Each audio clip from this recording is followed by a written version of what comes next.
Hola, hoy os subo la segunda de muchas entregas de realización de progresiones armónicas. Si aún no has visto el vídeo de Voces Armónicas 1, te lo adjunto al final de este. Es momento de hacerlo para poder entender lo que hoy vamos a hacer. Seguimos con el encadenamiento de tríadas en estado fundamental. Para ser un buen armonista, uno debe ir despacio, ser constante y consumir mucho papel, mucho lápiz e ingentes cantidades de gomas de borrar, con el único fin de terminar por desdeñar todo eso y realizar toda la armonía mentalmente. Y eso conlleva mucho tiempo y muchas horas de práctica en papel. Comencemos. La armonía es eminentemente un proceso mental que se entrena profundamente y que posibilita con el tiempo la transcripción al dictado en papel de todo aquello que nos ronda por la cabeza, sin necesidad de un elemento físico, como un instrumento o un software, cuyo papel se reduce a la comprobación empírica de que lo que hemos transcrito realmente funciona. ¿Y cómo se llega a eso? Yo, aunque llevo décadas haciéndolo, aún no sé explicarlo. Supongo que gente más dotada que yo para describir esas sensaciones incomprensibles que se sufren cuando se escribe música, que proviene de no se sabe dónde, al menos yo no lo sé, sabrá explicároslo detalladamente. Yo solo os puedo mostrar y guiar en cómo adquirir el oficio. El resto lo hago con cierta soltura, pero sigo sin saber explicarlo. Lo que sí sé a ciencia cierta es que todo empieza aquí, en el trabajo concienzudo y riguroso de la armonía. No os puedo decir más. En estos estadios iniciales, donde estamos comenzando a crear oficio, ya contamos con algunos conceptos que nos ayudan a situarnos ante el pentagrama, que tratamos en el vídeo anterior, y es información muy valiosa. Nos facilitan un bajo, y sabemos que normalmente está estructurado conforme a un cierto estilo y una lógica discursiva, que por ahora todos los acordes están en estado fundamental, y el modo es mayor, por ser mucho más asequible en los comienzos, por lo que las funciones son inequívocas, y que solo estamos trabajando con tríadas. ¿Cuál es el primer paso? ¿Ponerse ya a escribir? En absoluto. Primero hay unos preliminares que hay que completar muy cuidadosamente. Y esos preliminares se llaman análisis. Análisis de la estructura del fragmento que debemos armonizar. Análisis de las funciones, de los grados tonales y de aquellos grados de pobre duplicación. Análisis de los procesos cadenciales que puedan aparecer. Y por último, análisis del dibujo de la melodía del bajo, como la interválica que la forma, y ubicar el clímax agudo de la misma. Esto es fundamental, ya que el éxito o fracaso de la obligatoriedad estilística del resto de voces depende muy y mucho de la forma del discurso del bajo.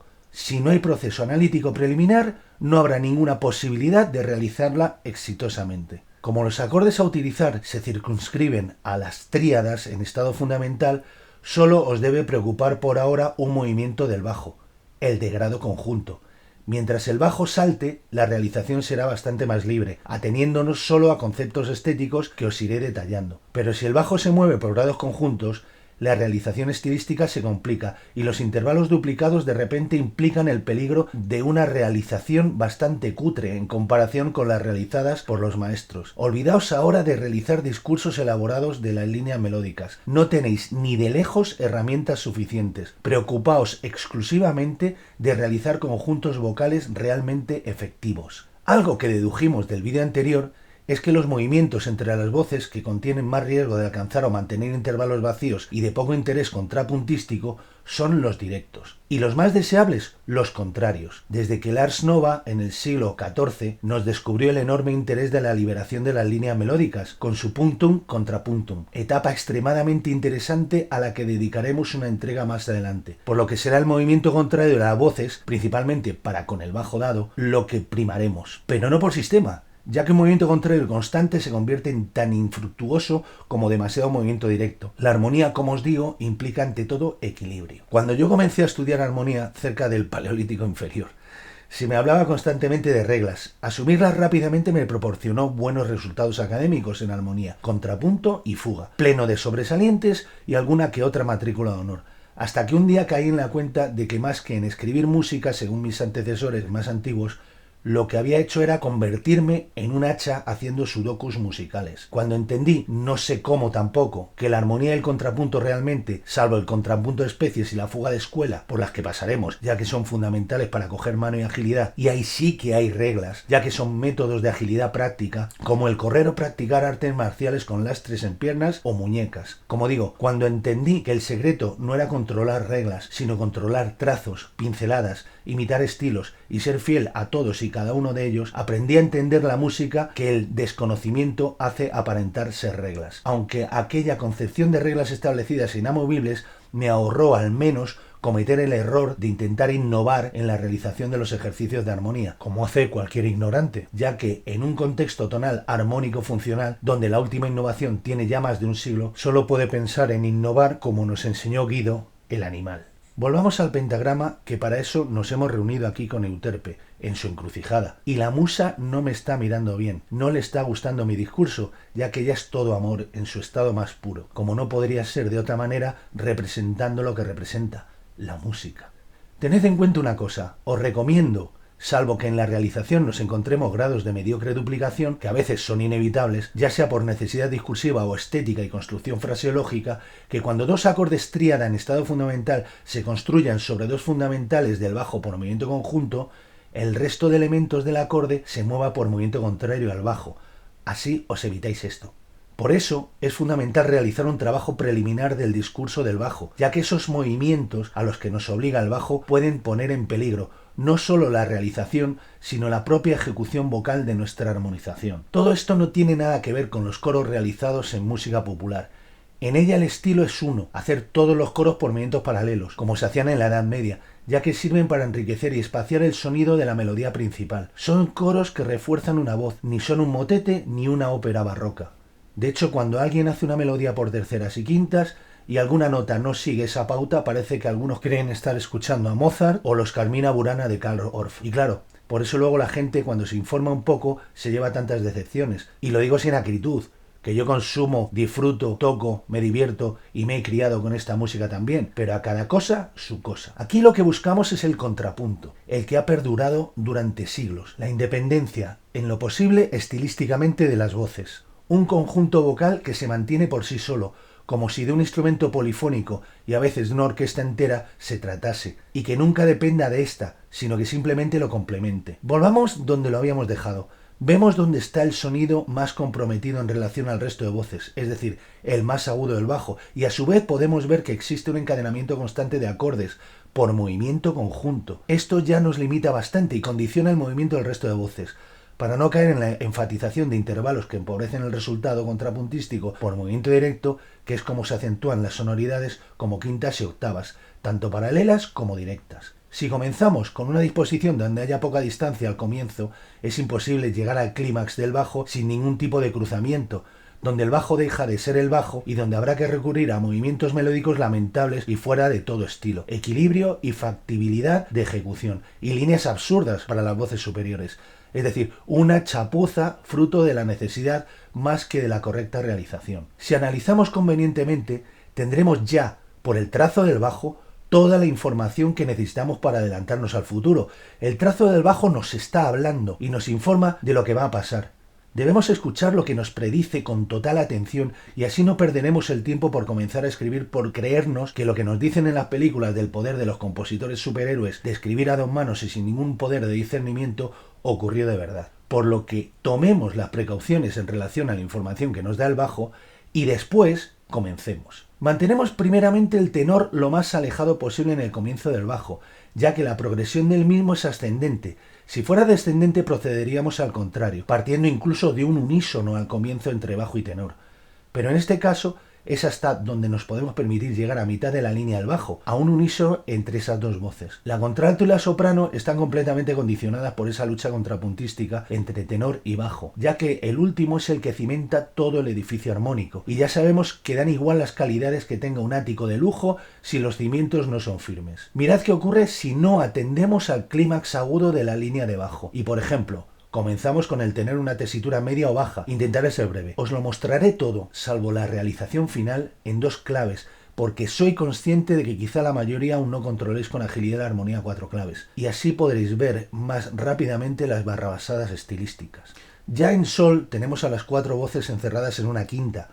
Hagamos lo que hagamos, saldremos del unísono, ya sea entre bajo tenor o entre bajo y contralto, por movimiento directo, y haremos una superposición de voces usurpando una voz la función de otra.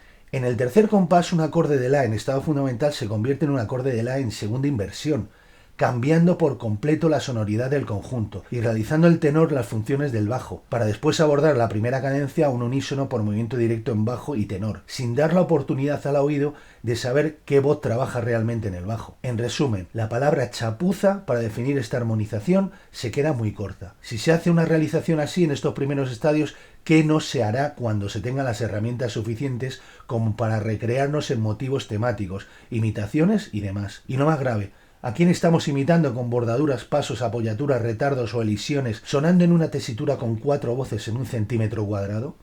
Desde luego compositores de la época tonaldo. Además, ¿qué sentido tendrá la textura de la segunda frase, mucho más abierta en relación de la constreñida primera? Sobre todo cuando no se puede argumentar contraste, sino desastre.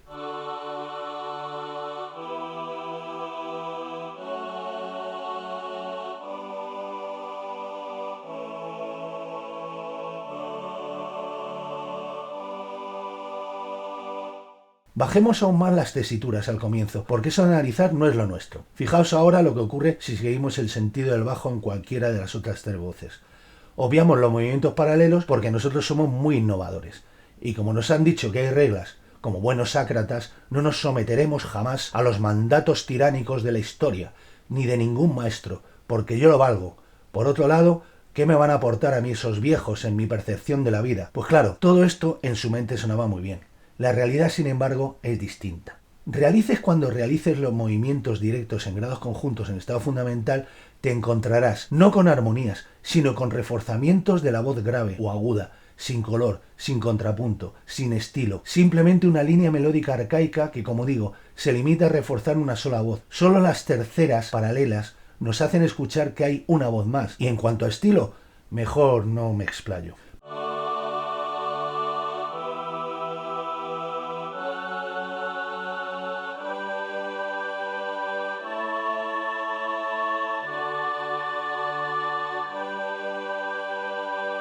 Para los coros de cualquier canción de la industria de la música nos valdría perfectamente, como el que hemos visto antes.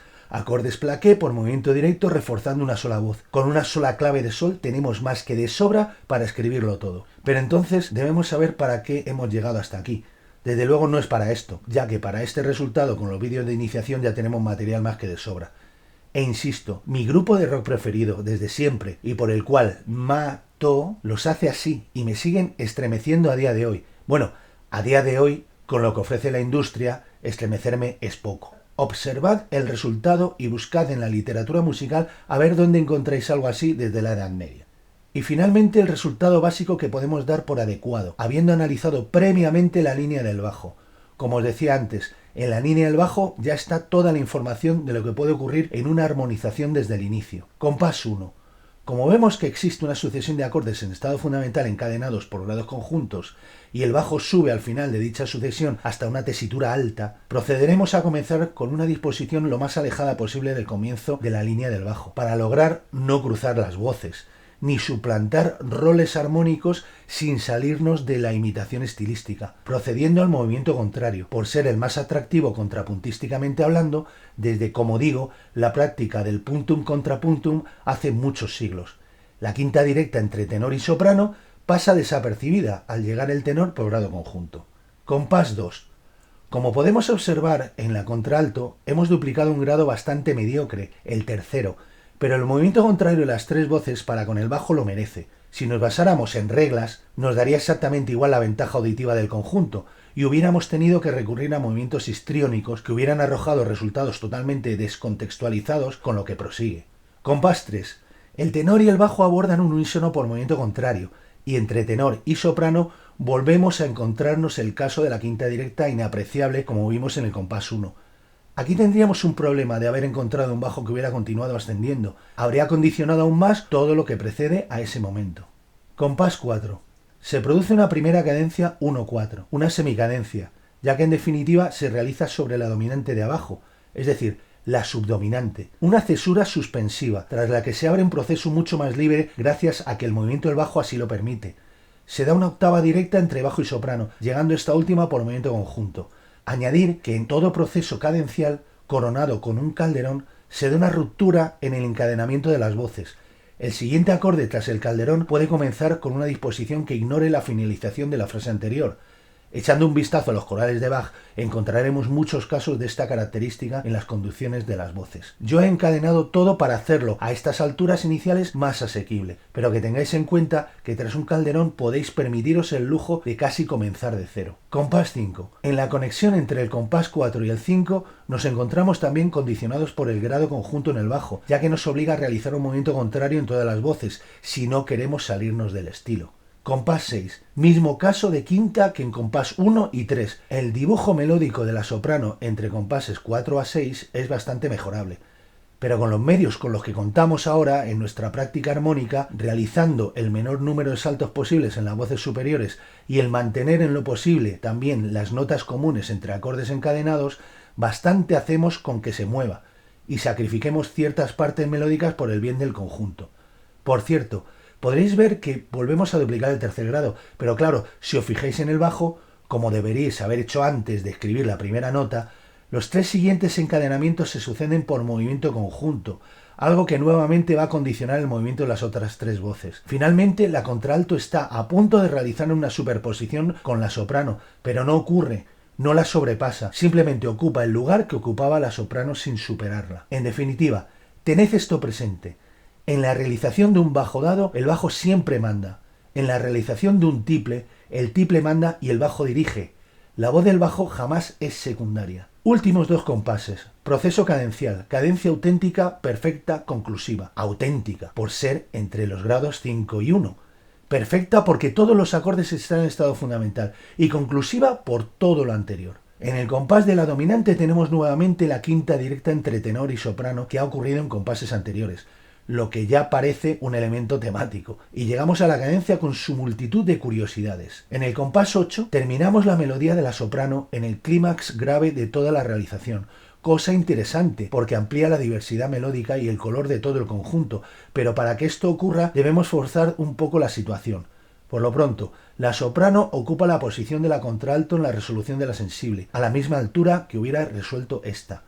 La contralto ocupa el lugar que antes tenía el tenor, sin sobrepasarlo, es decir, sin dar lugar a una superposición, por lo que libera al tenor para que ataque la tercera del acorde, y dejar de esta manera una cadencia muy reforzada, contrastante por completo al inicio de la frase, aumentando ese contraste con su posición cerrada del acorde que comprime a las cuatro voces en una sola octava, no en las dos octavas abiertas con las que comenzaba la breve pieza. Escuchadla.